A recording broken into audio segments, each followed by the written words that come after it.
Tortilla Flat, Chapter 3 Discussion, by Dom Herrera. The chapter itself focuses on Pilon, the ne'er-do-well first among Danny's friends. Until this point in the book, Pilon has unwittingly lived the life of a very true cynic, living on the street with the few possessions that he does have being brief and fleeting, subsisting off of that which the earth and community around him provide. His moving into a house, however small it may be for Pilon, is a step up on the social ladder, though throughout the chapter he continues to demonstrate a tendency towards cynicism, engaging in the more base and animalistic natures of man. Here fighting with his friend and benefactor Danny, after having enticed two women into his home for a drunken romp. However, it is shown that this lifestyle is far from the ideal for Pilon. He expresses regret for his failure to pay Danny the promised $15 a month for rent, and a feeling of shame persists, though Pilon takes very little in terms of steps to make up for this failure. The occasional dollar or two that he manages to scrape together is almost immediately wasted on alcohol, despite Pilon's apparently sincere desire to pass it on to Danny.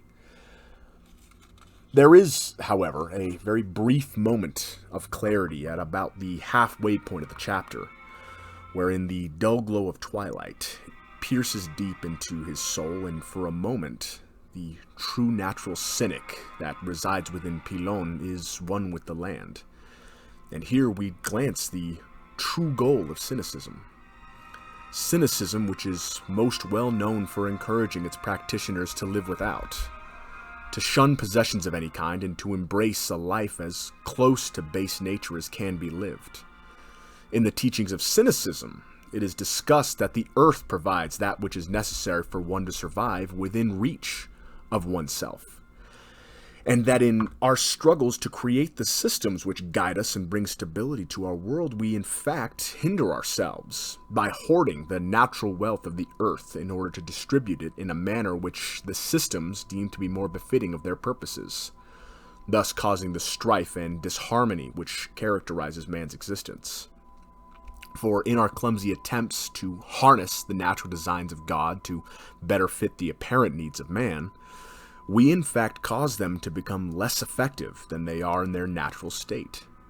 In sending away for silks and embroidered clothes, we place men in danger by placing them upon paths of risk, wherein they are beset by criminals, rough weather, and treacherous seeds, all for clothes which, in the end, keep us no warmer than the ones which our neighbors and communities would produce. And in so seeking these items of exotic natures, we proceed to place upon ourselves these kinds of mental prisons, where we are trained to become to value something for no other reason than that we are expected to value it.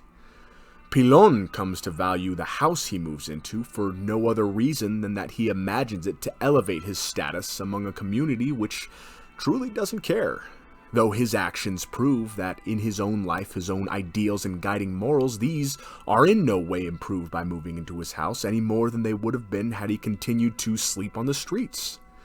And in fact, he is only harmed by the addition of his sense of moral and legal obligation to pay Danny for staying at his home. Along the way to pay Danny in wine as a gesture of friendship, Pilon comes across Pablo, a mutual ex-con acquaintance of both Pilon and Danny's. Here, a more corrupted version of cynicism begins to take hold of Pilon. For while cynicism states that the systems created to better our lives only hinder us, none can deny the fact that these systems bring with them conveniences and material wealth which is, frankly, difficult to forego. And for Pilon, who doesn't understand his path, who never was taught the practices of cynicism, this process of relinquishing material and social wealth is even more difficult to let go. And so he invites Pablo to join him for a drink at his home. And here he convinces Pablo to move in with him, and to pay the $15 a month in rent which Pilon owes to Danny. Not really caring that Pablo certainly won't be able to pay, instead he takes solace in the fact that his obligation to Danny has now been shifted onto Pablo. Here it is shown that how even in a natural cynic, the practices that characterize cynicism fall short of properly guiding his path. He places himself into the mental prison of alcoholism and a desire for apparent status.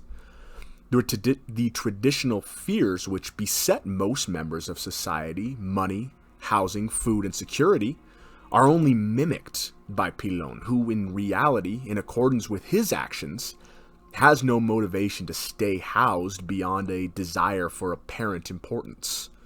Pablo reflects a Pilon from months before who has no desire for status or a roof over his head.